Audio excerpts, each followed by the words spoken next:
नमस्कार, मैं आपके साथ अंजना और आप देख रहे हैं नेशन न्यूज, भारत देश का सर्वाधिक खबरों वाला चैनल जो आपको निष्पक्ष और सच्ची खबरें सबसे पहले नेशन न्यूज पर आपको देखने को मिलती है।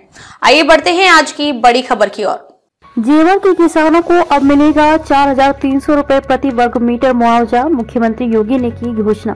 उत्तर प्रदेश के मुख्यमंत्री योगी आदित्यनाथ ने जेवर के किसानों की मांग पूरी करते हुए भूमि अधिग्रहण के मुआवजे को 3100 रुपए प्रति वर्ग मीटर से बढ़ाकर 4300 रुपए प्रति वर्ग मीटर कर दिया है। इसके अलावा सरकार किसानों को नियमानुसार ब्याज का भी भुगतान करेगी। मुख्यमंत्री ने यह भी आश्वासन दिया है कि प्रभावित किसानों के व्यवस्थापन, रोजगार सेवा योजना के भी पूरे प्रबंध किए जाएंगे।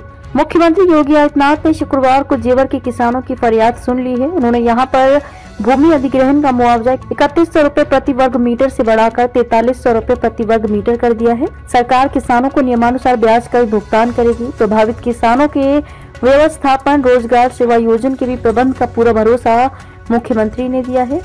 मुख्यमंत्री की घोषणा से उत्साहित किसानों ने जय श्री राम का नारा लगाकर उनका आभार जताया। किसानों ने ये भी कहा कि अब यहां से अयोध्या धाम जाकर रामलला के दर्शन करेंगे। जेवर एयरपोर्ट के अंतिम चरण के लिए भूमि देने वाले किसानों को मुख्यमंत्री ने संवाद के लिए लखनऊ बुलाया था। यहाँ के किसान काफी समय से मुआवजा बढ़ाने की मांग कर रहे थे। मुख्यमंत्री आवास पर हुई इस बैठक में योगी ने जेवर के किसानों की मांग पूरी कर दी।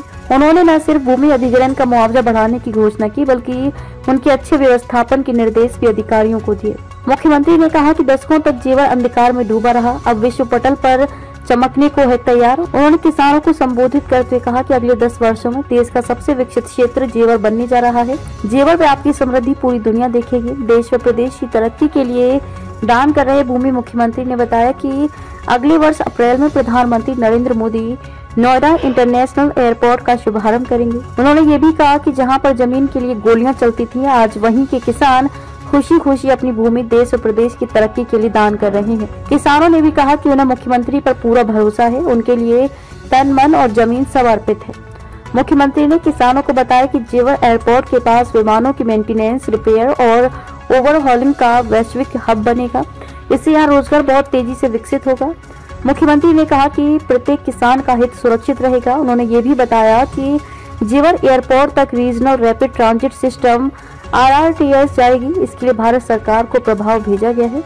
Eastern peripheral road, Yamuna expressway, Delhi Mumbai expressway और Delhi Varanasi high speed rail से होगी जेवर एयरपोर्ट की सीधी कनेक्टिविटी। अब तक के लिए बस इतना ही। फिर मिलते हैं कैसे ही बड़ी खबर के साथ। तब तक के लिए नमस्कार और देखते रहिए नेशन न्यूज। ताजा अपडेट के लिए हमारे YouTube चैनल व Facebook पेज को लाइक, सब्सक्राइब जरूर करें। धन्यवाद।